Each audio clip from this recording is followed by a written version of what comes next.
फिर गुरु गोविंद सिंह के दसम ग्रंथ पर इन्होंने एक और आरोप लगाया कि ये जो वाणी है ये गुरु ग्रंथ साहब की दसम गुरु की वाणी नहीं है। ख़ास तौर से सबसे ज़्यादा जो इसमें पद हैं वो राम और कृष्ण नाम के दो कवि हैं, क्योंकि जैसा करम कह रहे थे कि दसम गुरु ग्रंथ जो है ये ब्रज भाषा में है। सिर्फ ज़फ़रनामा फ़ारसी में है, 50 पेज की वार भगवती जी, वो 50 पेज जो है वो पंजाबी में है, बाकी सब, क्योंकि उस ज़माने में ब्रज भाषा सारे हिंदुस्तान की लिंगुआ फ्रैंका थी, पूर्ण भाषा। दक्षिण तक जो ये साहित्य रचा गया है, उच्च साहित्य जिसको हम कह सकते हैं, उच्च कोटि का साहित्य, बढ़िया साहित्य, वो ब्रज भाषा में ही रचा गया है।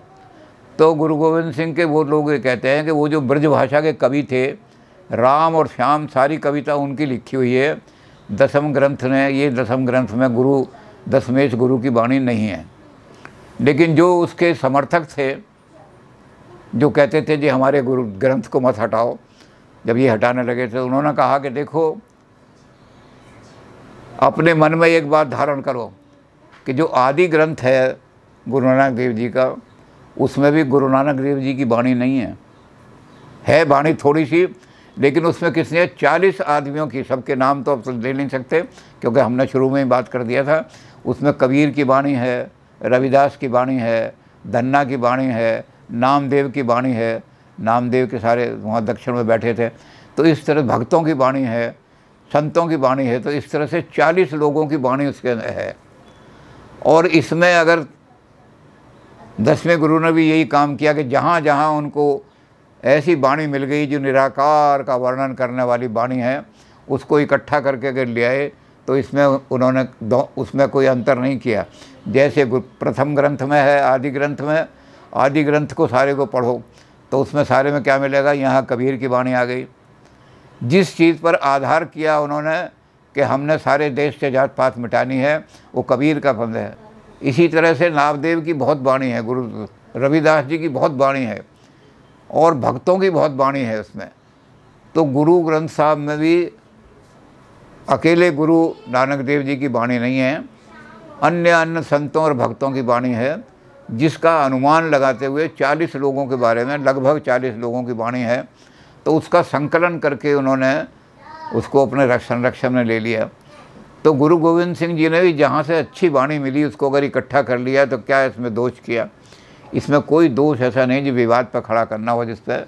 लेकिन इससे भी ज़्यादा जो बड़ी बात थी, जो उन्होंने आर्गूमेंट दिया, उन्होंने कहा कि ये वाणी जो है, जिसमें राम और श्याम का नाम लेकर के तुम कह रहे हो कि ये दो कवि थे जिनकी वाणी ब्रज भाषा में बहुत ज़्यादा है, इसको दशमेश गुरु की वाणी कैसे मान लें?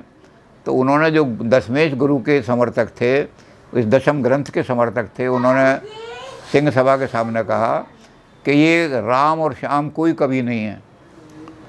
दशमेश गुरु का ये छोटा नाम जो घर में रख देते हैं, तो ऐसे ही गुरु गोविंद सिंह का जो घरेलू नाम छोटे थे, जो प्यार से उनकी माँ बोलती थी, माता गुज्जर कौर जी जो बोलती थीं, वो उनको राम और श्याम कह करके बोलती थीं। क्यों बोलती थीं? क्योंकि ये भारत की परंपरा है, आज भी ये परंपरा चल रही है। 1% या 2% बिल्कुल जो पाश्चात्य नारी हो गई हों, जो सबका नाम लेती हों घर में, वो तो ठीक है, लेकिन भारत की परंपरा आज भी यही है। 99% नारियां ऐसी हैं जो अपने ससुर का नाम नहीं लेती। तो माता गुज्जर कौर जो हैं, उनके ससुर का नाम था हरगोविंद, 6वें गुरु तेग बहादुर जी के पिता। तो वो गोविंद का शब्द ही नहीं कह सकती थी। तो माता गुज्जर कौर ने कभी गोविंद सिंह का नाम गोविंद लिया ही नहीं सारी ज़िंदगी में। उन्होंने हमेशा अपने ससुर के नाम की वजह से कि ससुर का नाम आ जाएगा। और यहाँ तक होता है कि बहुत सारे लोग जो कहते हैं कि मेरा मन लोच है, तो वो लोचन प्रसाद अगर उनके ससुर का नाम है तो वो ये नहीं कहेंगे मेरा मन लोच है। पति का नाम तो बहुत ही लेने लगी हैं, लेकिन ससुर का तो आज भी नहीं लेती नाम स्त्रियाँ। पति का नाम तो कहती हैं कि ना, और पुरानी औरतें तो अब भी कहती हैं। एक पंडित जी ने बताया कि माता तुम जाकर के पाठ किया करना, कृष्ण मदन गोपाल दामोदर देव की नंदन तुम शरणम, कृष्ण मदन गोपाल दामोदर देव की नंदन तुम शरणम, तो तुम्हारे दर्द वर्द जो होता है ठीक हो जाएगा। तो वो थोड़े दिनों के बाद आई, कहने लगी पंडित जी अभी ठीक नहीं हुई मेरी बीमारी, मैं नाम तो जपती हूँ। उन्होंने कहा ठीक तरह से जपा करो, बोलो मेरे सामने।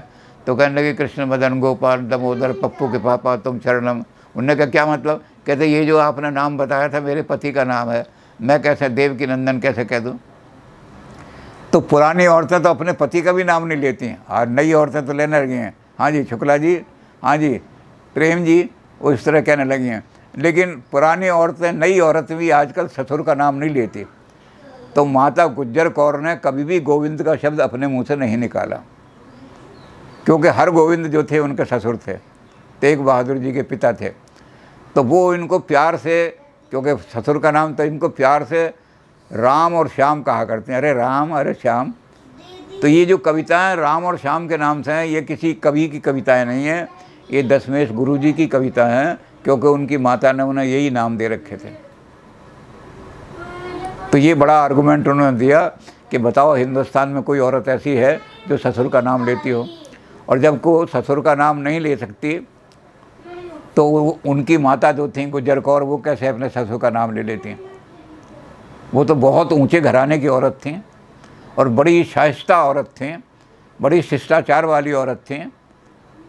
तो वो कैसे अपने, तो इसलिए ससुर का नाम ना आऊँ, इसलिए उन्होंने राम और श्याम के नाम से अपने पुत्र को पढ़ाती थी। गुरु गोविंद सिंह को राम और श्याम कोई कवि नहीं है।